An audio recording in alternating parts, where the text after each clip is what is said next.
Você sempre foi o bom filho, a parceira que entende tudo, o amigo confiável. Nunca explodiu, nunca foi egoísta. Só que agora você não sabe mais quem é e está cansado, mas não sabe exatamente do que.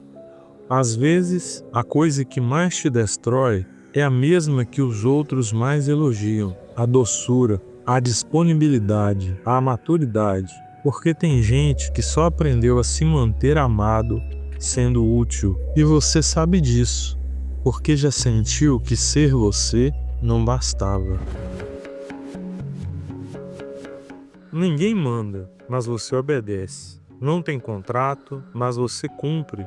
Em muitas relações, há um pacto mudo que nunca foi assinado, mas que governa cada movimento seu. Não me decepcione, não me enfrente, não seja difícil.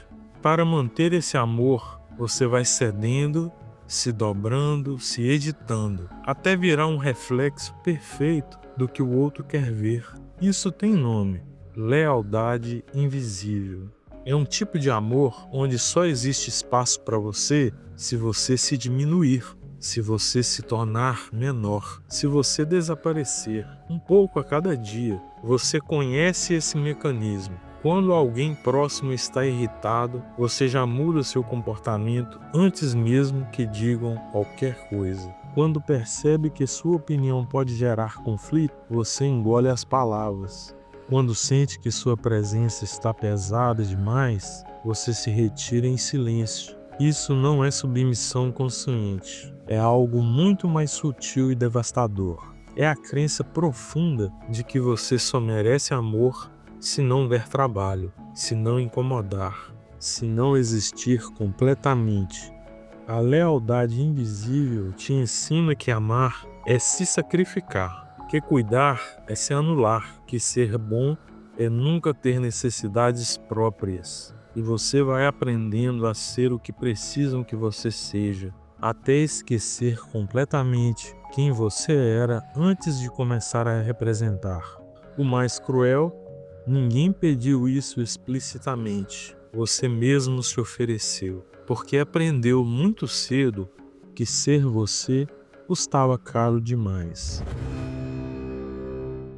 O falso não é mentira, ele é uma adaptação, um jeito de sobreviver emocionalmente quando na infância ser autêntico era arriscado demais. Crianças que aprendem que ser quem são gera afastamento, rejeição ou conflito, crescem se moldando, se tornam adultas altamente funcionais, educadas, responsáveis e absolutamente exaustas. Você não nasceu assim, você aprendeu. Aprendeu que quando chorava demais, os adultos ficavam impacientes, que quando tinha raiva, um ambiente ficava tenso, que quando fazia birra, o amor parecia mais distante. Então você foi calibrando sua personalidade como quem ajusta o volume de um rádio, sempre para não incomodar. O falso eu é uma obra-prima de engenharia emocional. Ele é criado com precisão cirúrgica para agradar, para não gerar problemas, para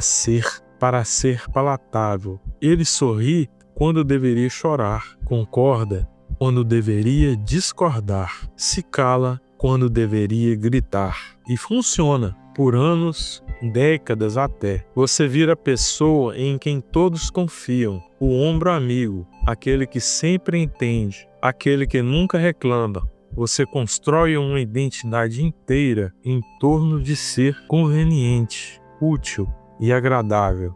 Mas tem um preço que ninguém te avisou. Depois de anos alimentando só o falso eu, você esquece onde guardou o verdadeiro. Você olha no espelho e reconhece o rosto, mas não sabe mais quem mora ali dentro. O falso eu é tão bem construído que às vezes nem você percebe que está representando. Ele se torna automático, natural, uma segunda pele que você nunca tira, até que um dia, no meio de uma conversa qualquer, alguém pergunta: mas o que você quer? E você percebe que não sabe responder, porque faz tanto tempo que você só quer o que os outros querem, que sua vontade própria virou um idioma esquecido. Você não é fraco, você só nunca foi autorizado a ser inteiro. Existe um medo primitivo de decepcionar quem amamos, como se decepcionar o outro fosse perder o último fio de pertencimento que nos mantém conectados ao mundo. Então você começa a fazer o que espera, não por obrigação, mas por sobrevivência afetiva. Isso é a obediência afetiva, um tipo de submissão que ninguém exige explicitamente, mas você cumpre religiosamente. É mais sutil que qualquer ordem. É um sistema invisível onde você se torna prisioneiro do próprio amor. Funciona assim: você desenvolve uma antena emocional hipersensível. Consegue captar o menor sinal de desaprovação no tom de voz de alguém. Percebe quando um sorriso não chegou até os olhos. Sente quando a sua presença mudou o clima da sala.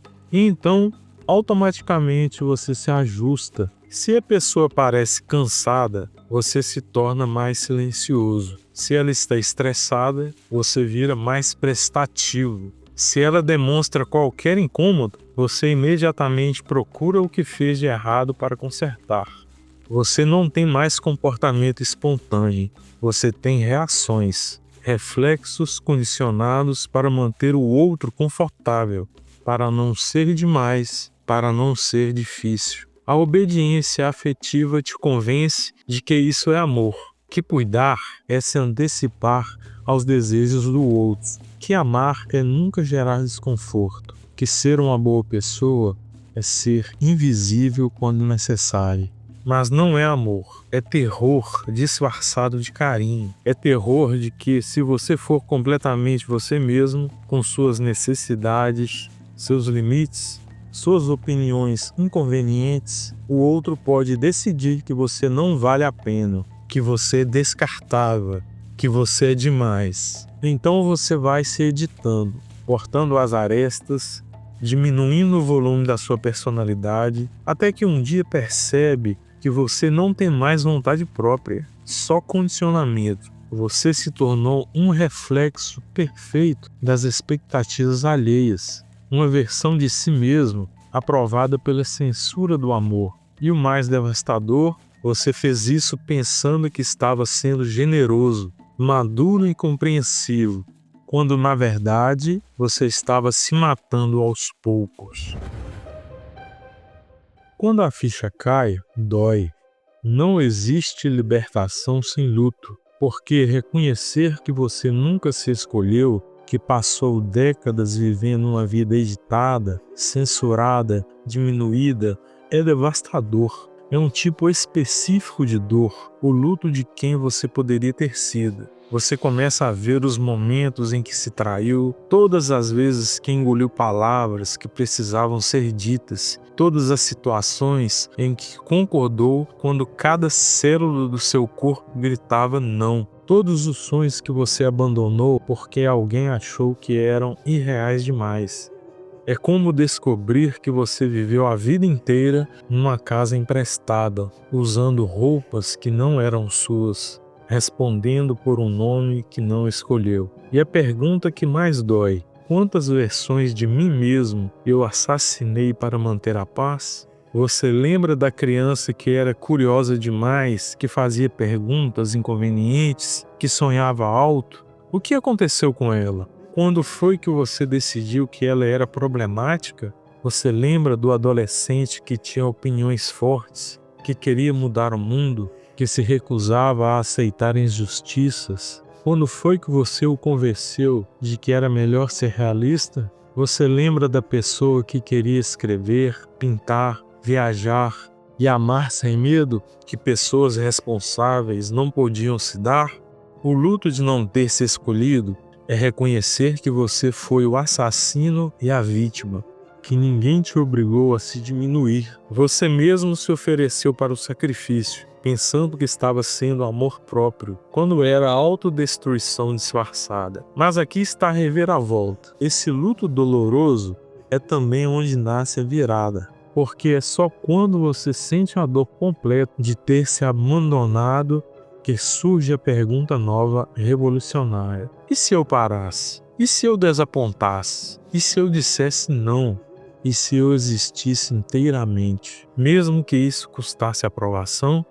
Essa pergunta é o primeiro ato de rebeldia, o primeiro movimento de volta para casa.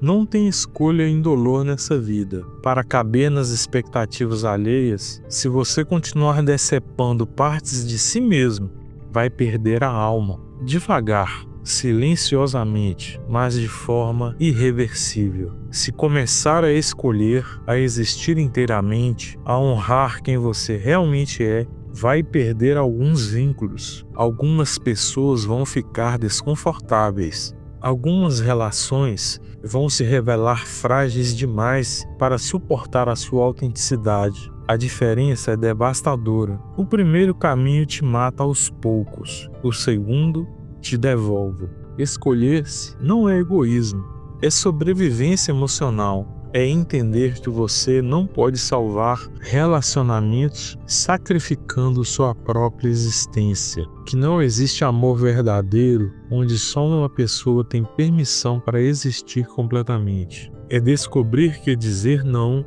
não é crueldade, é honestidade. Ter limites não é frieza, é sanidade mental. Que decepcionar algumas pessoas não é falha de caráter, é inevitabilidade de ser humano. Quando você para de se dobrar para caber, algo interessante acontece. Você descobre quem realmente te ama, porque quem te amava condicionalmente, só enquanto você fosse conveniente, vai se afastar. E isso vai doer. Mas quem te ama incondicionalmente, quem enxerga beleza na sua complexidade, quem te quer por inteiro, esses vão ficar. E com esses você vai descobrir o que é relacionamento de verdade. Não é fácil. Você vai sentir culpa todas as vezes que disser não. Vai se questionar se está sendo egoísta demais quando colocar suas necessidades na mesa.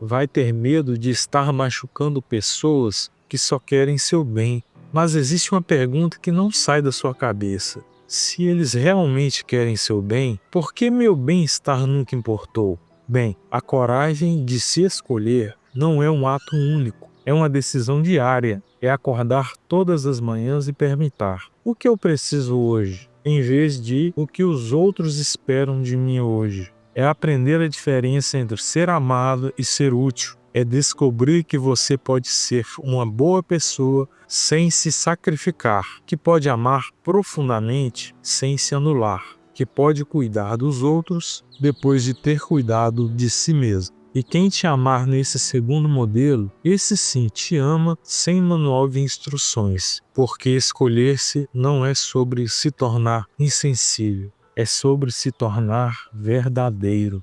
Você passou a vida toda tentando não decepcionar ninguém, mas se olhasse bem no espelho hoje, talvez enxergasse alguém que você mesmo abandonou. Tem uma ironia cruel nisso tudo. Enquanto você se preocupava tanto em não decepcionar os outros, você decepcionou a pessoa mais importante da sua vida, você. Você decepcionou a criança que existia dentro de você, que acreditava que ser autêntico era possível. Você decepcionou. Você decepcionou o adolescente que tinha sonhos grandes demais para caber em expectativas pequenas. Você decepcionou o adulto que poderia ter sido se tivesse tido coragem de existir. Agora está aqui, cansado de uma vida que tecnicamente é sua, mas que parece ter sido vivido por outra pessoa. Uma vida aprovada, elogiada, aceita, mas não escolhida. A pergunta não é se você tem forças para mudar. A pergunta é: você tem forças para continuar assim? Porque esse cansaço que você sente tem nome. É o cansaço de quem carrega o peso de uma vida que não é sua. De quem acorda todos os dias para interpretar um personagem que os outros criaram. O que é mais triste? Decepcionar os outros uma vez ou nunca ter se autorizado a existir? A escolha sempre foi sua, sempre foi. Se isso te atravessou, talvez seja porque você também carrega o invisível. Aqui Ninguém te convida a seguir, mas se você sentir que esse lugar também é seu, o silêncio sabe onde encontrar.